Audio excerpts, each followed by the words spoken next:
Ladies and gentlemen, welcome once again to the Duval Dive. Hope, if you're watching here on YouTube, that you enjoyed those little shots there provided by my personal champion. We'll get him in here in a minute. But yeah, so rookie minicamp, a thing that happened, an awful lot that happened. And make sure you check out both Fans First Sports Network and Big Cat Country for all the stuff that me and Travis D. Holmes wrote down there. But enough about that. We went to the mailbag. This is our running back centric episode because y'all cats all asked all sorts of stuff about running backs this week.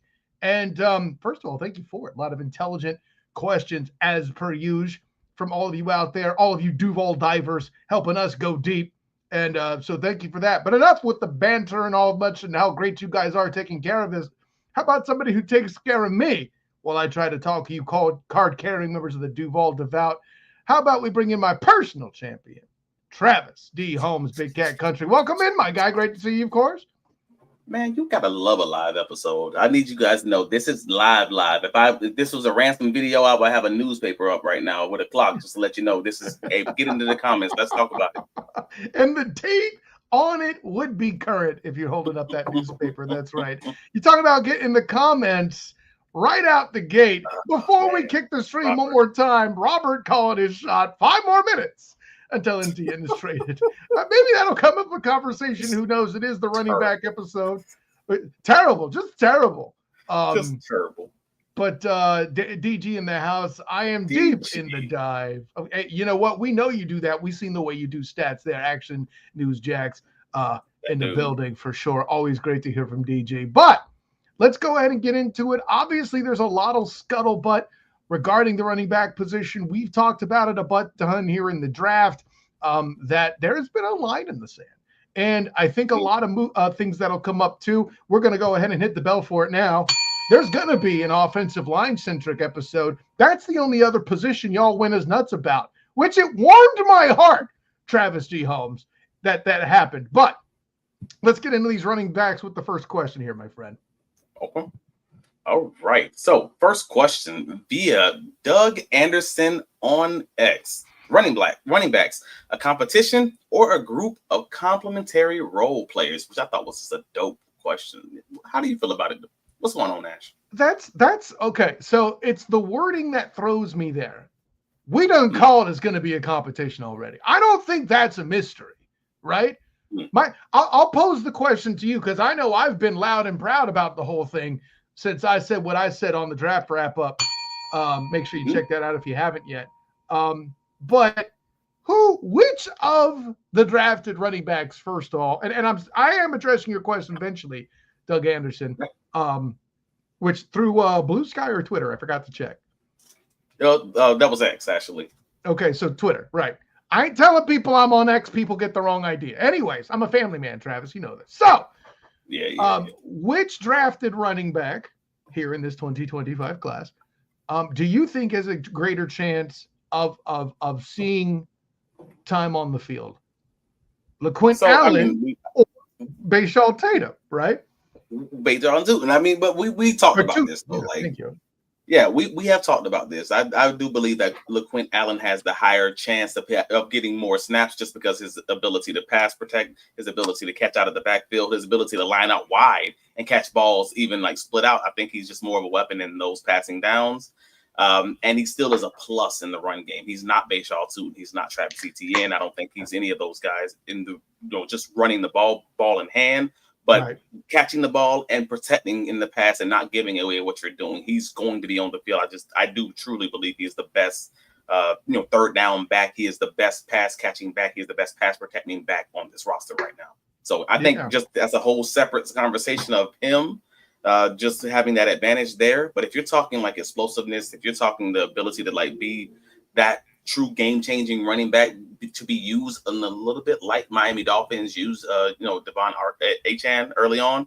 Yeah, I can see that being for, Bashaw Tatum. So, yes, they both have their own different ways. But until I see the day that Travis Etienne is not here, that becomes a way more difficult conversation to say Bashaw Tatum is going to have more carries or something like that than, Travis Etienne. I think it's going to probably be LaQuint-Allen. But in answering the full question from Doug, hey, a competition or a group of complementary role players, I absolutely believe early on it should be viewed as a competition because Travis Etienne is on that 5th-year option. Am I answering the question as both? Is that what I'm doing, Travis? I think I am. And I didn't even think about you. You said it. I'm actually like I'm towing that line, or I'm walking that line right now. I'm saying it's technically, early on it's going to be a competition because if the right team gives the right draft compensation for Travis Etienne or that offer, and they're seeing the right things from LaQuint Allen, from Bashaw Tootin, then yes, that you can consider it a competition because they might not be here by week 1. I think that's a fair way of looking at it. But for the moment, you have to say it's a committee because you have a lot of guys who you might be able to believe in. Does that make sense? No, that's a great point. I will add this. I don't know how air quotes protected Tank Bigsby is, but is there a universe where they practice squad him even, I wonder? Ooh. That's hard because if Tank Bigsby not on this roster as done on that rookie contract, somebody's got to be trading something for him. I mean, just based on how much you're paying him and based on the production you saw from him running the ball in the 2024 season. I think because you don't have to pay him for a while. His compensation might be closer to Travis Etienne's or maybe even better. And that's a weird thing for me to have to say because I've never even thought about that until just now. Yeah, and I know he's like, I'll put it this way. I don't think they would take his option next offseason if things continue, So, yeah. Well, and does he even have an option? I'm forgetting. That's no. That's the wrong round. I'm way off. Right. Yeah. Tank will be a 4-year guy. So he's been on the team for 2 years, 3 years. So next year will be his 4th year. Yeah. So it wouldn't even be an option at that point. It's just that'd just be his contract season. And DG asks, curious what the role for Allen is, if any. And I think pass protector is the thing. What we're really, and this is what makes. Can I hop on that? Can I hop on that for a second? Because hey Dan, curious what the role for Allen is going to be. That's going to be fun because you mean to tell me you don't think Allen is a better pass catcher and pass protector than Tank Bigsby? I don't think anybody's going to argue that. So if you're saying that he's a better pass protector and a better rusher, we're still learning that, but that's on the table. At the very least, it's like in the middle. But are you telling me? So wait, are you telling me your film research is leading you believe that today is an outright true statement? Is that what you're saying? I mean, yeah. Okay. I don't think I'm crazy. I don't think I'm crazy in saying I'm making sure I'm hearing what you're telling me. No one said you were crazy. It wasn't his game. It wasn't Tank's game. Tank's game was being an explosive running back, but not necessarily in the passing downs. So that wasn't what it was for him at any point, even in college. So I'm just saying, based on what I saw from him as a prospect and what I see for him now, I'm just keeping it a buck. I'm keeping it equal to everyone. As you do every week, baby. I think LaQuint Allen is a better today pass protecting running back for the Jacksonville Jaguars before even seeing the man in pads. And I don't think that's crazy to say. That's just, and I've seen nothing additional from Tank Bigsby to disprove that. So if that's going to be the case for this versatile offense, for this GM and this head coach who have been full steam ahead on everything that's versatile, they need guys to be able to do everything that includes pass protecting, that includes catching the ball. Then I'm just thinking that I think that because of that, a guy like LaQuint Allen, a guy like Bashaw Tootin is going to have the edge over Tank Bigsby and may even have that edge over Travis Etienne unless he shows us something in this different scheme that we just haven't seen from him yet. Well, don't be surprised if that take just ends up on YouTube Shorts throughout the next week here. Anyways, with all that in mind. That's Dan G. I'm hopeful Tank and Etienne can improve on third down, but I agree. LaQuint Allen led the FBS in reception, so I get it. Yeah, I mean that's kind of what it is. That's really where I am at this point on that. And also want to hit back to Robert. Tank runs harder than Etienne. I mean, that's fair. They are different backs. They run different ways. Yeah, right. One is going to be better in a man gap scheme. The other one's going to be better in a zone. And they just are different stylistically. So I don't want to say one runs harder. It's just they run different. But that's no different than the three backs that Liam Cohen had in Tampa Bay last year, and he used all of them different. So I don't have a problem if he wants to use those guys differently and just That's what the old school New England Patriots were good at. They always had that one white running back who was their passing down back, and he only did that. They had the great running back who was good at the wide zone. They had the other back that was good at man. Like, if you're a good coach, you're going to find ways to use your guys to the best of their abilities. I have no problem with that at all, man. Whether it was, like White, I forget his first name, was that passing back you mentioned, but they also, too, had that one running back, or then they still had fullbacks, right? Whether it's Heath Evans or Patrick Pass that could still catch passes, and LaQuint-Allen can do that. So I think we're in that place where we're still – the one place where I don't see a lot of versatility in a single player is the running back position. Everywhere else on the Jacksonville Jaguar roster seems to have that. It's very interesting. But the reason why that doesn't bother me so much, Travis, is because if you haven't figured it out there watching the draft, hell, Liam Cohen talk, James Gladstone talk, Tony Baselli. Okay, well, all we really know about Tony Baselli talking lately is about how much he plans on using those Prowler jerseys. Boom! So with all that being said, this team is going to try to attack you through the air first. I feel pretty confident in that. So if you come out with an air quotes predictable running back, cool. You still ain't going to stack the box unless it's 3rd and short, right? So, I dare you to stack the box against BTJ and Travis Hunter. I dare you. I double dare you, mother beep. And then Brandon Strange will catch it in a check down anyway. So that's the biggest reason. That's the biggest reason that addition makes so much sense, man. Is the fact that teams won't be able to stack the box, and you are almost forcing them to play too high, and then that just makes it easier on your offensive line, easier on your offense. So this isn't a Travis Hunter episode or a BTJ episode, but I just wanted to say, that's another reason I'm a fan of that move. Well, actually, the whole reason I make it that episode quickly to hijack it is to bring it in. This time last year, we were talking about Evan Ingram as the most underrated player on this team. That position group is the most underrated on this team right now, at least on offense, right?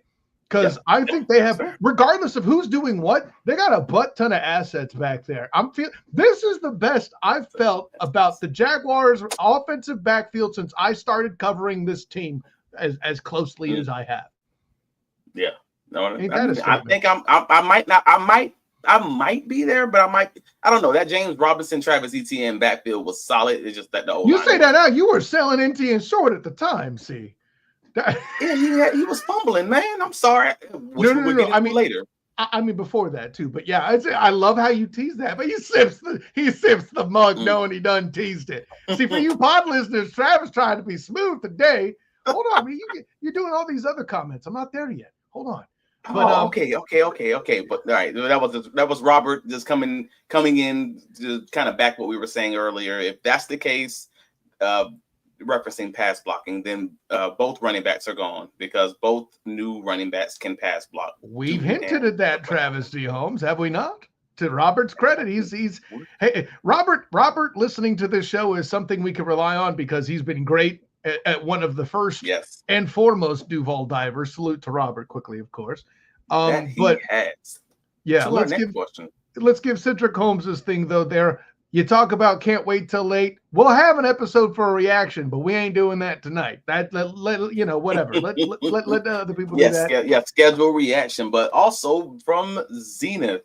In Zenith RX on, I believe this is on Blue Sky, if I'm not mistaken. How many different starters are we expecting this season? Do we expect multiple running back sets to be a key formation for the offense? I mean, to the second question, I feel like that's an easy answer, or easier from my perspective, just because Liam Cohen's Tampa Bay Buccaneers led the league in the usage of 2 running back sets. I don't mean 2 running back sets like using a fullback. I mean 2 running back sets with actually using both, I guess we'll call it starting level running backs on the field at the same time. Whether that's Rashard White and goodness gracious, what is the guy's name in Tampa? Drawing a big Bucky Irving at the same time.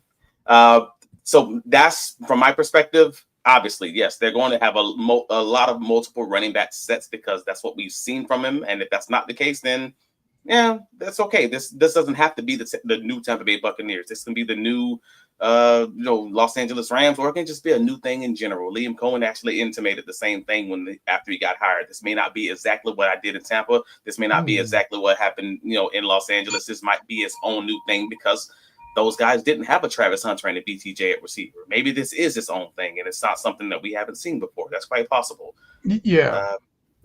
But to that first question, how many different starters are we expecting this season? And now we kind of circle back to that previous conversation we were having. Is Travis Etienne here week 1? Well, yeah, golly. Does he get moved? That's an interesting point. I don't know. Start the conversation. Yeah, well, you tell me what you think, man, because where it gets tricky for me is the Jags have already picked up his 5th round option. Is a team going to want to bring him in knowing they got to pay the boy next year? You know what I'm saying? I mean, but if you're going to give him if you're going to give the Jaguars a 4th round pick, 3rd round pick, anywhere in that range, 3rd to 4th round pick, and you might not get it. Now, let me be very clear. Like if you have a running back injury early on or something along those lines, and you in training camp, hamstring, something along those lines that could linger. Yeah, and you want to throw, if you have 2 4th round picks and you want to throw the Jaguars a 4th rounder, I think they take that without blinking. That's my personal opinion. I could be wrong, but that's just my opinion. I think that they would take that, and yeah, why not? Like if you have to pay him, cool. But if you don't have to pay him, like let's say you're entering this as it's a rental. And we'll see what happens. And if the team crashes and burns, then you have the easy ability to just move off of it and just kind of keep it moving.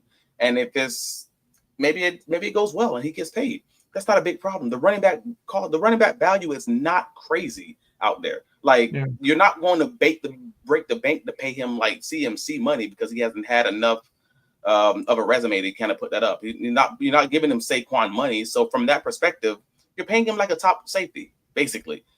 I'm okay with that just because of the diminished value of the running back position overall. So if there's a 4th on the table, I got to take that, bro. Now, 5th is when it starts getting dicey depending on how you view the strength of this next upcoming draft. But yeah, from my perspective, I think if Travis Etienne is on this roster week 1, then it's quite possible you might have multiple different starters, up through the trade deadline, and we'll see how this season goes, and we'll see how that works. If anybody gets injured on the team in the Jacksonville Jaguars backfield, or other teams that may be willing to offer something. And we've already hinted on this. Take. Yeah, we've already hinted on this show that there's rumors about how well Etienne may or may not take care of himself. So if that's the case, it's hard for me to believe that they didn't draft Tootin for the preparation of him being. They expect him to be injured. Yeah, basically. The plan of moving off of him and just kind of figuring out what that's going to look like on the 5th year option. That's a fair point. Like, and they got enough picks. I don't know that they care enough. I'm not saying they won't take it. Let me start with this. I think you're right. If someone goes, here's a 4th, may the force be with you, they will make that deal. You say it's just your opinion. Travis, it's an educated opinion backed by a hypothesis from watching James Gladstone do his first thing as a GM. You are not pulling that out of your entire keister at all. Maybe a portion of it at best. But the punchline is this. I'm glad you like that because it was meant to be funny. But I think there's a lot of there. But to my mind, there's just as much value for the Jags to just keep Etienne in the building, maximize his opportunity, get the psychological advantage of a player that's on a contract year, which essentially this is for him, right? There is a marked advantage in production for players typically who are in their contract year to have a big year because they're trying to show out. Hey, take advantage of it. Give Tootin a year to develop and just rinse and repeat the same way you moved on from Robinson at the time as a franchise, by the way. I know it wasn't the same staff, but you know where I'm going. The blueprint's there. Heck, if things go the way they should have, they would have read your article calling the shot a few years ago, but I don't want to talk that trash right now. The punchline's this, my friend. I think it's all there that if they just let the contract sort of slide and run out, I think they're gaining just as much as they would from another pick in the 26th draft. So no, that's fair, and I'm very happy we have Dan Griffiths, Action Sports Jackson, in the chat today, just because I happened to see his tweet from February 25th. Oh, sorry, February 5th, 2025. The Jaguars running back struggled in pass protection in 2024. Travis Etienne allowed the second most pressures of any running back and had PFF's worst pass protection grade for a running back. Tank Bigsby didn't qualify as he rarely saw the field due to his struggles on third down. 2024. This is back when he and I. 2024. This is back when he and I are still coworkers. How about that? Like, right? So this is why this conversation is necessary. Again, we're talking about pass protection and how these Bashaw Tootin and how LeQuint-Allen are strong in those areas, because that's why it matters. When you're talking about someone who's like second worst in the league, and then another guy who still can't get on the field in front of that guy, that deserves a conversation, unfortunately. But yeah. Just before we get a quick memo, let me catch up on these comments. Please, there's a few in here I would wanted to look at here. All right. So they're both gone. It's possible. There's a possibility. I guess ETN and Tank might be gone. Liam wants his guys, like most incoming head coaches. Like that's just obvious. Yeah, man. I'd like it to be quarterback, but I'm not even sure what that's referencing. I think he might have been when I was talking about the best since however I've been covering the team. I mean, if you're talking about bounce backs from a position group, if you want it to be Trevor, I think the table's set, but that's not a position group. That's one dude. And it ain't like Trevor's been playing bad or not up to snuff where the running backs, it could be argued, were. I would also blame that too on the O-line, but that's a separate question. There, F. Well, welcome to the chat, sir. Doug's running scheme heavily relied on explosive plays. I would actually argue the opposite. Me too. Interestingly, because I think the Jaguars were seriously good at explosive plays and still struggled to score points. Why is that? Because they had to be super efficient because the offense mandated that everything had to be 10-play drives, 12-play drives to score. Like I think they were explosive enough. They just weren't getting the basic plays, the basic third down conversions, running the ball, whether it's running the ball or passing the ball. I think they were just bad on third downs and fourth downs, and that just doomed their season from the O-line, the running backs, short passing game, etc. To your point, BTJ didn't break records by getting yak on screens. That's not what happened. That's it. Cedric Holmes, again, Jags are the fastest team in the division right now, maybe in the league. That's actually probably legitimate. Really? Okay. I was curious what you think. I think that might be legitimate. You take Travis Hunter, Brian Thomas Jr., and De'Ami Brown as your three starting receivers, then that's not. And then you add Bashaw Tootin, and maybe you want to add keep Travis Etienne in that same equation. Like that's a really fast skill position group, like right there on the offense. I think it was a tweet again by our good friend Dan Griffiths. It might have even been today. It was recent, but he pointed out in the past 22 years or so, from 2003 to this season, 5 of the fastest Jaguars in the combine at the 40 are on the current roster. BTJ, Travis Hunter, BTJ, Bashaw Tootin, and the Tulane kid. Caleb Ransaw, thank you. Which was I think he said it was like the fastest or the second fastest safety in the history of the I'm like, wait, in the history of the league? Like what? That sounds crazy. It just sounded like a crazy stat, but apparently it was true. And I was like, all right, cool. So yeah, they're in on this athleticism and speed with this youth movement. I'll tell you that. Dan Griff says I'd like to hear more from you, Udisky. Wouldn't we all? Winter is coming. Yes. Robert says he'd take a fourth all day if that's what for ETN. For ETN. Cedric Jack Kaiser is maybe a starter opening day. This draft class looks to be great. I'm not willing to say that just yet, but it's not that I don't think Jack Kaiser is good. And see, I have buy-in too for this same theory from Locked On Jaguars, Tony Wiggins by now at this point. But it's because I don't think he's going to be on the squad to play outside linebacker, and he is not going to supplant Foye Oluokun quite yet. I'm not ready to make any assessments based on guys I've seen in underwear and shirts at this point, which is with helmets. So yes, which is you by the way. People are excited. Which is you on May 10th, by the way, because you were at rookie minicamp. Shouts to you, Big Cat Country. Anyways, continue. Looking forward to the 19th. But yes, at the end of the day, that's kind of what Hef is saying. Stop crowning rookies after 2 days of rookie minicamp. That's it. Don't get excited. Feel free to love it, but don't go crazy. Hef, I love that you're managing the expectations, and it's a good thing for you to do. I'm not dissing the public service you're providing, but let the people heal, man. Let the people heal. It's an off season without Trent bleeping Bulky. The guys are excited, y'all. That's all it is. So if you want to say don't crown guys until we can get some pads on or preseason going and everything else, that's absolutely fair. And that's even legitimate. So how about let's get into one of those more difficult conversations or questions. Cool. Clueless anti-football on the Jaguars Discord. I won't read the first part of that. We just blacked that bad boy out. Didn't happen. Bashaw Tootin had 4 fumbles in his final college season, but with only 1 loss. Etienne had 1 fumble last season, unfortunately, with that being the most notable one. That was week 1 against the Miami Dolphins. Along with Tank having a fumble here and there. What can you say that will assure fans that fumbling is not going to be an issue with this team? And how is the new offense staff going to ensure that fumbles are not an issue with this running back corps? Ooh, that was a question. Okay. So how do we assure fans that fumbling is not going to be an issue? His name is Hines-Allen. No. Nah, bro. Let me be real. It is not my job. It is not Kyle's job. It is not our job to assure fans anything. And frankly, I mean that is Liam Cohen, James Gladstone, and Tony Basellis. Like, I am not here to have pom poms on and trying to cheer these guys on. I'm just telling you what I believe. I think should count here. Udinsky as well should be. I mean, as soon as we get the chance to talk to him, for the moment, that man is just in the lab working. Yeah. For the moment, that man is in the lab working, and that's all I can say. If I ain't talking to him, I can't really talk about what he may or may not say. But for now, it's not my job to tell you that it's going to work out well, and these guys aren't going to have fumbling problems. They could absolutely.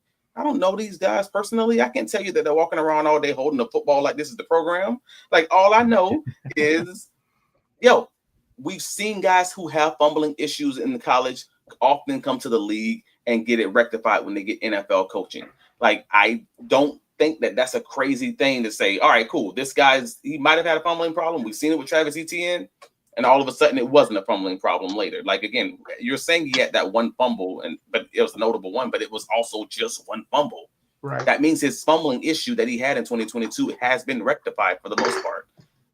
If you want to say that about Tank Bigsby, that might be a little bit more of a conversation. He did have a few fumbles, and I know some of them didn't count because of penalties, or he recovered them in the end zone or things like that. Like, or his O-lineman recovered them. Yeah, listen, you know who he had that? He had the big helicoptering fumble against, I believe it might have been, Cleveland, where he ended up getting hurt. Like that one, like, it didn't really count as a fumble because of the penalty, but it happened, and you can't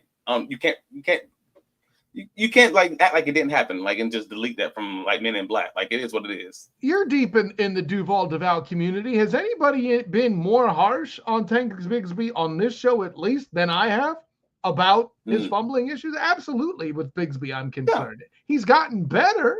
But that doesn't mean I love it. So let's package this bad boy then, because folks are thinking it's crazy when we have the conversation talking about moving off of Travis Etienne, and to the previous point, talking about potentially even thinking about moving off of Tank Bigsby.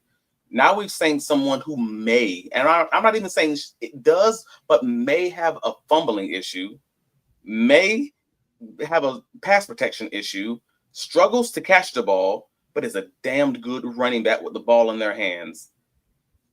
Is that not someone you would contemplate moving off of?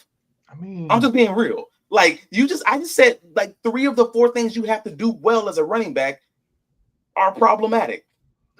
Like, I don't think it's crazy to be like, all right, if I'm a coaching staff and I'm a new coaching staff coming in, just trying not to have a bias in this thing and just evaluate what it is. I'm like, this dude struggles in pass protection. I can't put him out wide to catch the ball. I can't throw the ball out of the backfield. The ball's going to bounce off his forehead into the defender's hands. We've seen that in 2023 Literally, season. Right. Right. He also fumbles. I mean, if I'm just being objective in this and having no dog in the fight, that's a rough conversation for Tank Bigsby. And we're not even talking about Travis Etienne. So drafting 2 guys makes total sense there. Hey, man, this ain't an argument. I'm the one on this episode that wonder if he could be on the practice squad. Let's be real.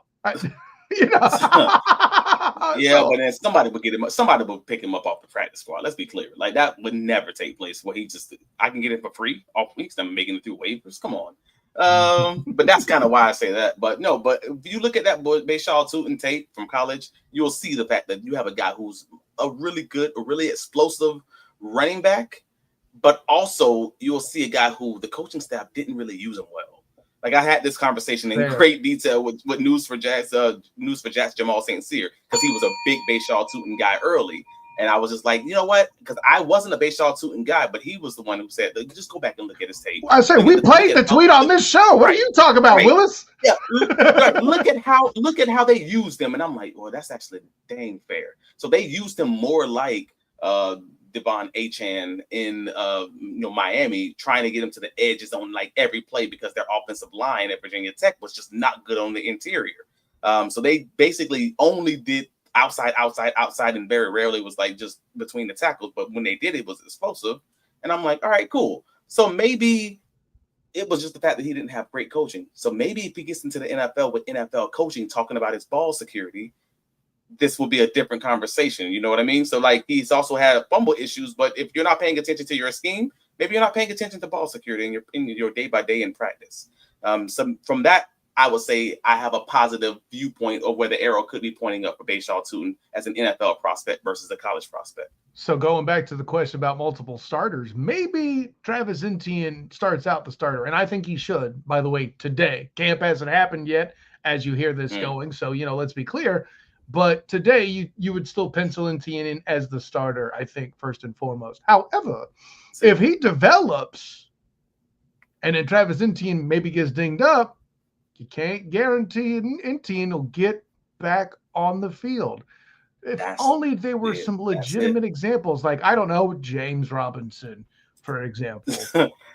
That's fair. This is how it happened with Aaron Rodgers and everybody. Like, when Aaron Rodgers and Brett Favre, and they keep going down that line. Jordan Love, they just keep going down that line. One guy gets off the field and he never gets it back.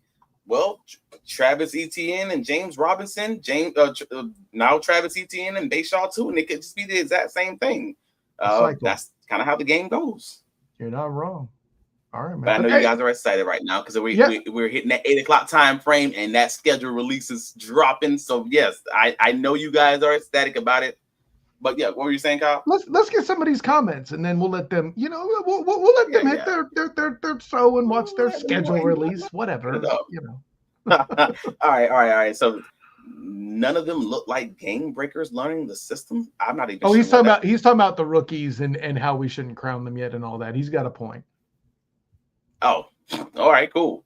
Robert just trying to be intelligent. It's cool, no problem.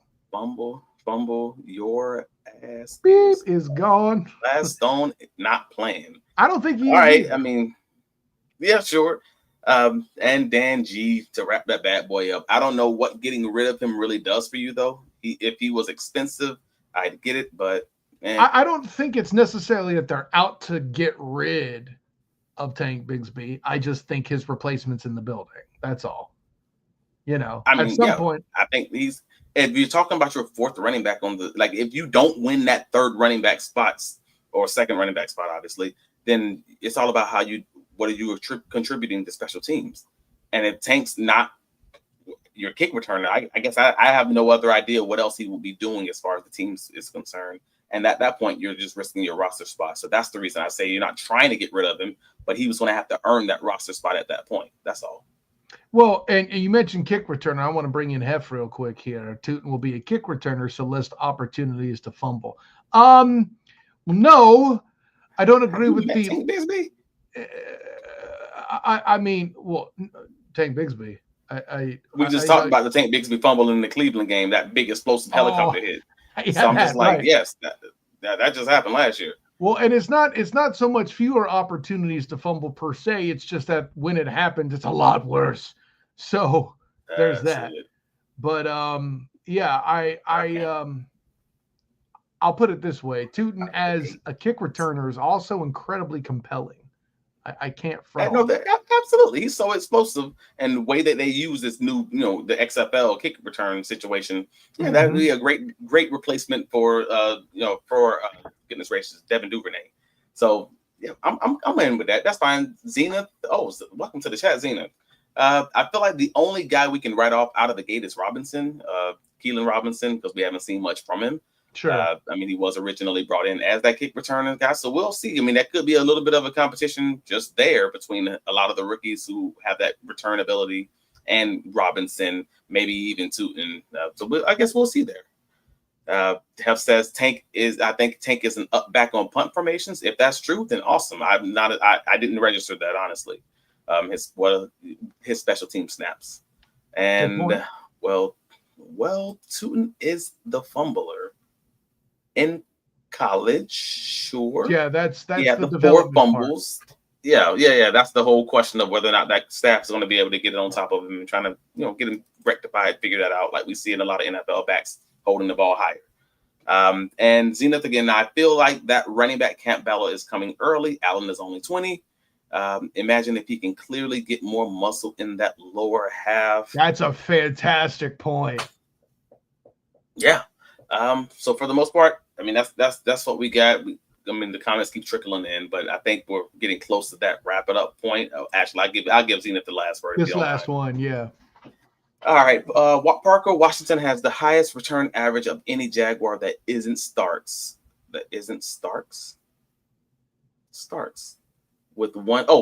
Is it like in history? Okay. That isn't Starks with one return of 56 yards. I feel like it's his until it isn't. All right, so Parker Washington as the punt returner is what he's kind of indicating, and maybe even one of the 2 kick returners. Well, and his point is made. If heading into the camp, you still got Parker Washington, cool. But here's my thing. Oh my gosh, I just saw the comment. So no, Bigsby got the sonic rings knocked out his beep in that Browns game. You're not wrong, Angelo. You're not wrong. But to finish the point on what Zena said about Parker Washington as the returner, obviously you would pencil him in today, sure. But between, time running out potentially on Parker Washington contract-wise before he would get a second contract, and what I think his role is about to be in this offense, which is maybe kind of that slot possession receiver guy. I think that not to mention with Tootin's speed, he will challenge Parker Washington. But to your point, if you think he's the incumbent and you would pencil him in today's Zenith, I'm not mad at that. Right. If Parker Washington and Tootin as your kick return is an absolutely fine option, for those 2 guys back, and Parker Washington as maybe your punt returner, I'm fine with that. Again, I think he's shown himself to be pretty solid as a punt returner, so I don't have any issues there. I like him to catch it a little bit cleaner. Sometimes he give me them heart attacks, not as a media person, but as a fan of the team. So from that perspective, I'm here. But also, I think he's pretty good at seeing the holes and kind of just taking what's there and getting off the field. So I'm cool with that. But yeah, you got anything else you want to add, sir, about this running back class, about this backfield? All that's left for me to ask is Travis D. Holmes. Tell him where you can be found. Well, of course, I can be found as Travis D. Holmes on X, on Blue Sky, Facebook, Instagram, all the different socials. But most importantly, find my writings covering the Jacksonville Jaguars at bigcatcountry.com. Whether it's the pressers, whether it's the OTA wrap-ups, that's coming up, or the rookie minicamp, etc. We got you covered and on the ground, giving you our observations from everything that's happening surrounding the Jacksonville Jaguars that's under the sun. So lock it in, save it as your favorites. Come back and we'll have these conversations always, bro. Well, where can you be found? Of course, I'm Kyle Nash, student of the game. You can find me on Twitter, Instagram, Threads, and Blue Sky at the SOTG. Find me on Facebook as a student of the game. Check out my writing with the Fans First Sports Network covering the Jacksonville Jaguars and the Orlando Magic. Hey, the NBA draft is coming. Maybe they'll get some shooting. Anyways, so make sure you check that out, Fans First Sports Network, as well as my work with the Black and Gold Banneret, covering football and basketball on the Night Shift podcast and the Night Shift YouTube channel. The win-loss over-under came out for the UCF Knights recently, Travis D. Holmes. I write about what that tells us Vegas thinks of your UCF Knights.